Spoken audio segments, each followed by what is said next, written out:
The White House has described reports of mass graves in Gaza as deeply disturbing. The European Union and the United Nations have joined international calls for an independent probe into the situation. On Wednesday, another 51 bodies were found in the grounds of a hospital in Khan Younis. More than 300 have been discovered since Saturday. Hospitals have protection under international law but have come under heavy Israeli bombardment since Israel's war on Gaza began in October. US National Security Advisor Jake Sullivan says Washington wants answers.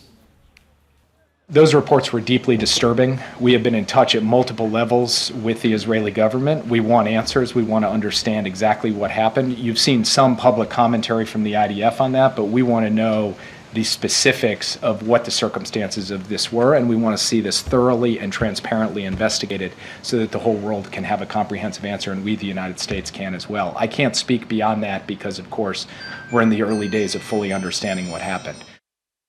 We are gravely concerned by the reported discovery of mass graves in Khan Younis and in Al-Shifa hospital. This is something that forces us to call for an independent investigation of all the suspicions and all the circumstances, because indeed it creates the impression that there might have been violations of international human rights committed. That's why it's important to have independent investigation and to ensure the accountability. Let's cross now to Heidi Zhou-Castro, who joins us from Washington, D.C. Heidi, some strong words there, but what can we make of what was said? Carrie, yeah, the condemnation and the concern expressed by the United States has been growing since word of these mass graves was first reported. And today we just heard Jake Sullivan, the U.S. National Security Advisor, saying that the U.S. wants answers. Now, what we didn't hear from him, though, was a call for an independent investigation. And that's what has deferred the U.S. response to this thus far from that of the EU and that of the UN High Commissioner.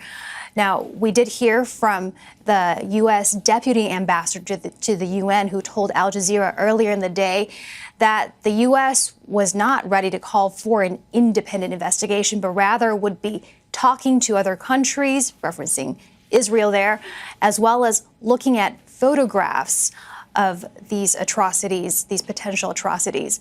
And so there's still quite a gap between how the U.S. has responded to this, though the rhetoric is ramping up, and that of other world leaders.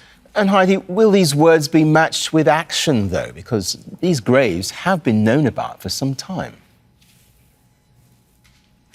Right. The U.S. is really leaning on Israel completing an investigation, withholding judgment, and those are commonly the reactions we've heard from the White House whenever Israel is accused of a war crime here.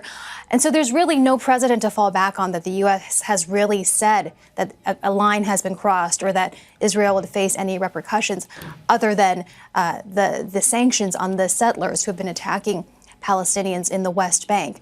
But when it comes to Gaza, when it comes to Israel's war on Gaza, really the actions have been the other way around, with President Joe Biden just today signing into law yet another U.S. military aid package to Israel.